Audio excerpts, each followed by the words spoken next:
Yes, what's up, guys? Straight from the chest. My name is Justin Groth, and I'm your host on this personal development podcast.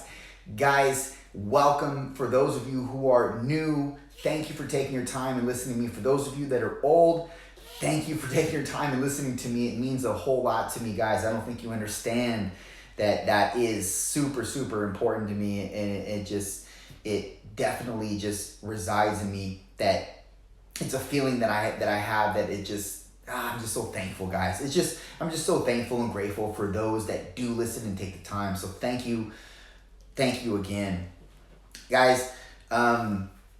We are in a little crazy time right now, and to say the least. Man, I yeah, it's just so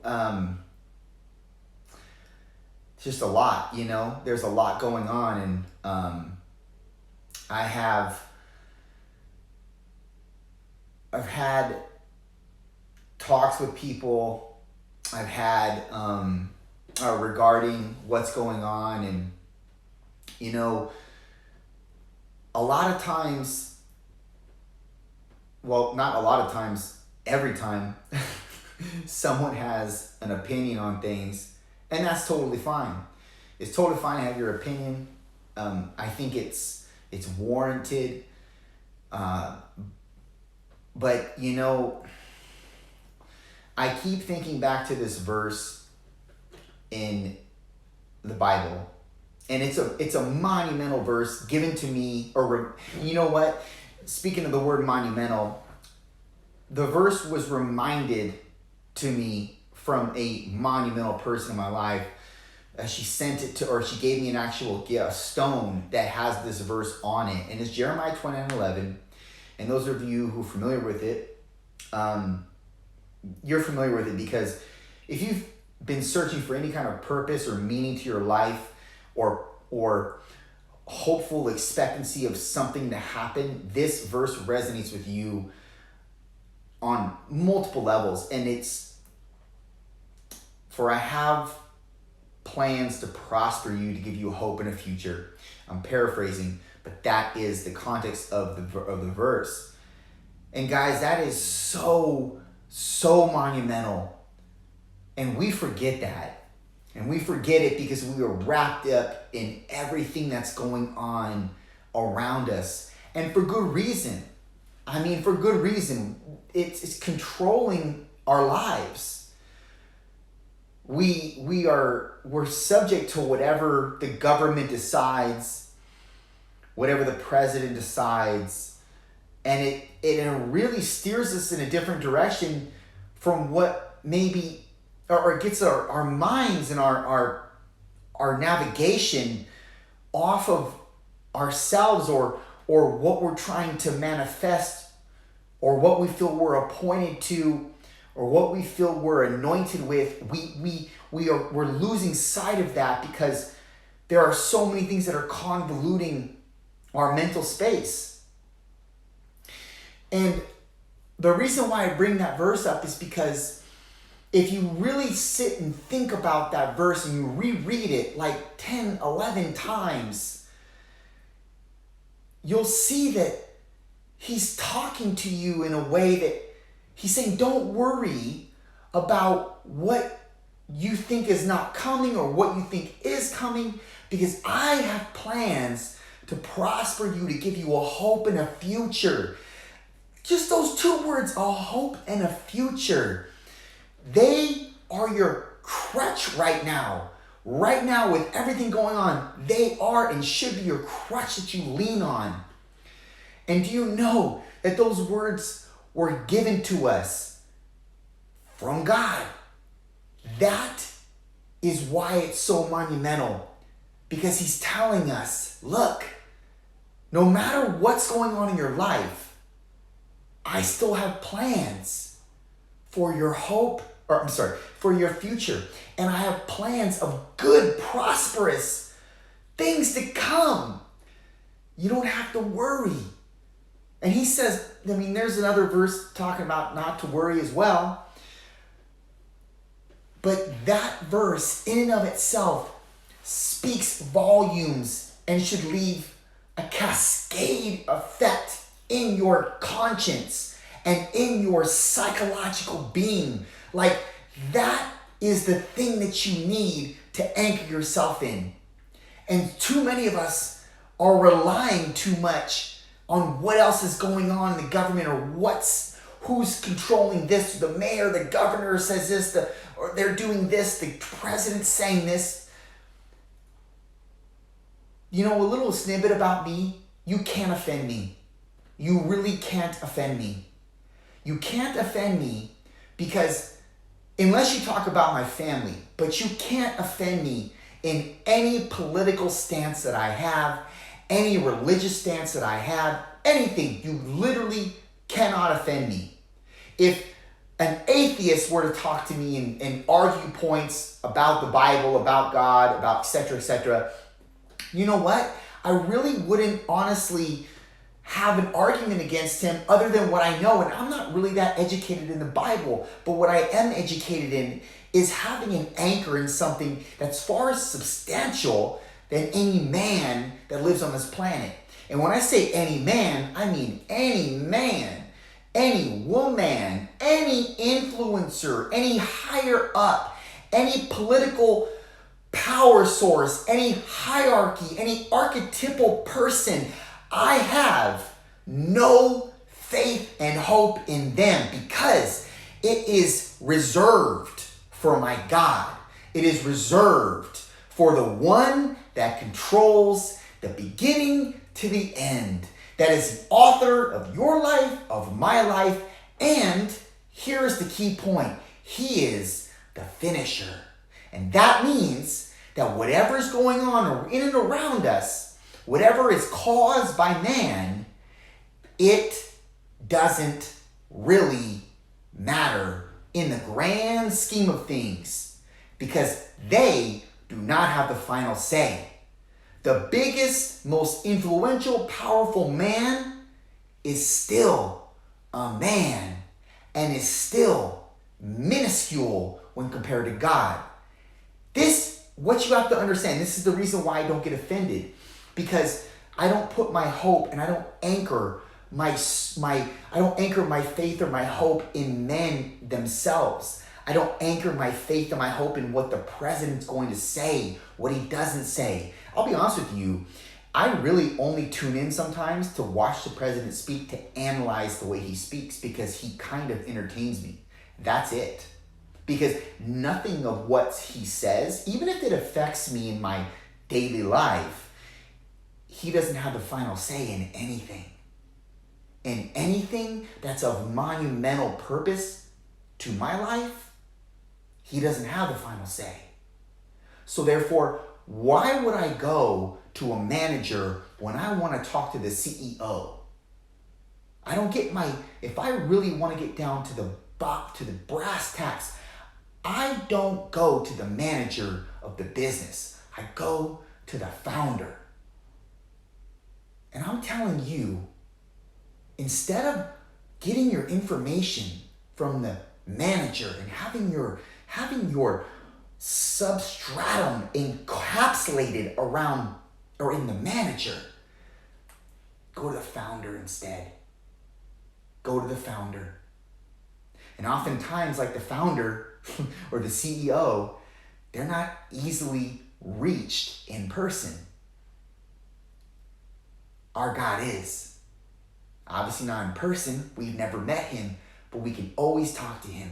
And he always provides a way out. That's in the Bible too. Everything you have to know or should put your faith or constructs around are in and rooted in the Bible. That's it. Every self-development, personal development book, everything it's all a basic extension off of the Bible.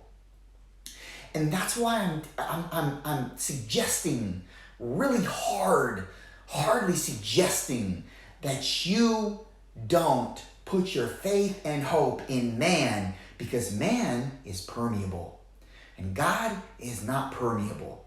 God is the same way he's been ever since the beginning, and he's not changing and it's not going to change his plan. Look, the dinosaurs had to become extinct for reasons we don't understand, right? We don't understand. I don't understand, but for some reason, the dinosaurs had to become extinct. And it wasn't by anything that they could control that became their demise. They could not control, or they could not withhold, or they could not abstain from the subsequent demise that came. They couldn't do anything about it. It came. If that is what's happening to us, it's on purpose and it's for a reason. And my reliance is on my God. It's not on man. Because again, they're influenced. They're permeable. They're malleable. My God is not. And furthermore, we can go back into Revelation. It's talking about all these things that are happening. Like, it was talked about, written about years and years and years ago, and it's happening now. What makes you think, and I'm not trying to be pejorative here, but what makes you think your voice is going to change anything? The hope you have right now should be anchored in and augured in God, and then you should be doing your best to be able to leave your legacy behind with the gifts and talents that he gave you. And that's it. That's what you can control. So I don't know why your direction, your navigation isn't constructed around those elements.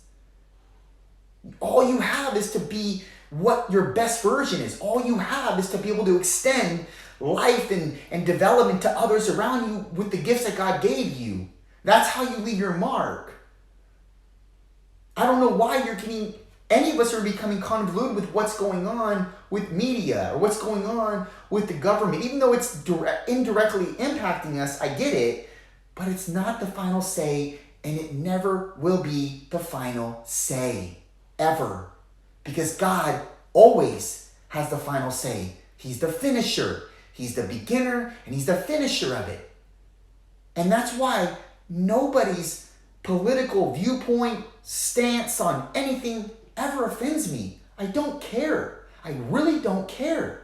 I don't care if you think this and I think this. I don't not care because I'm diplomatic, because there are a lot of things I'm not diplomatic in. I don't care because I don't put my reliance on that. It's like you saying, you trying to, tell me how fast your race car is because you put this motor in it, you've done this and that and this to it, and it's got this kind of exhaust, it's got this kind of turbo, and it's like, meanwhile, I got a Lambo sitting in the garage. I don't care about your race car. I don't care about what attachments you're putting onto it. I don't care because my Lambo will smoke it. I don't care. It's not even a conversation piece. I don't care. It doesn't offend me. It doesn't make me feel weaker or small inside. I don't care. I got this Lambo sitting here. Don't even talk to me about your race car. Even if you smoke me, I still look better doing it. I don't care. And that's how my God is compared to man. Like, he's a Bugatti compared to your Honda race car. Like, I don't care. It doesn't affect me. It doesn't penetrate me at all. Because my reliance is encapsulated around something much more concrete. Like I said, I'm not messing with the manager of the business. If I want answers, I'm going to the CEO. I'm going to the founder. So I don't understand, guys. I don't understand why you're so encapsulated and immersed around what's going on. Like, you can't do anything about it anyways. It's going to be with the way it's going to be. Like, I'm not saying don't speak with contention, with diplomatic contention about things you believe in, because yes, I believe that. I'm talking about like the way that we're transitioning with this pandemic situation and the way that, they're shutting businesses down and all this, that, and the other. I'm saying, when it comes to situations like that the government's controlling, like, you can't do anything about it. Like, just you need to deviate and this is probably the reason, or this is probably the time to do it, but deviates your reliance and your hope in the actual entity that it should have been encapsulated around in the beginning, which is your God. And if you don't believe in God, then you got a whole nother set of problems you're dealing with. In my opinion, this is my opinion. But I mean,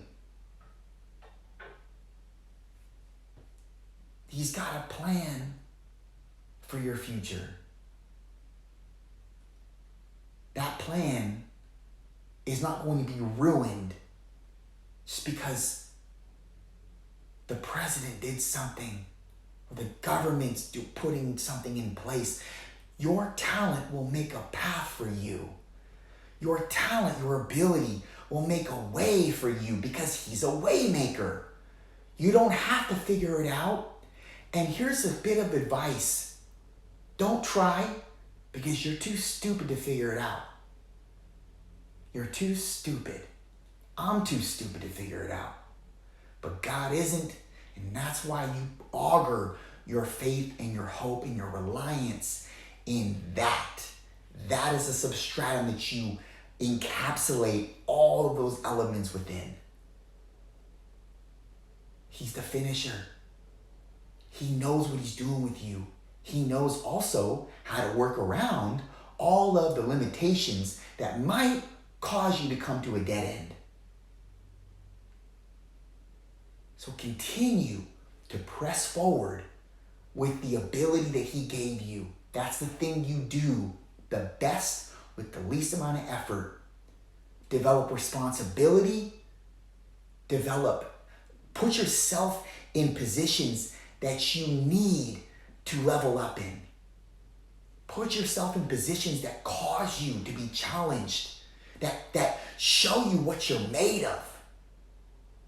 Carry this boulder from point A to point B. Show me what you're made of. Show yourself what you're made of.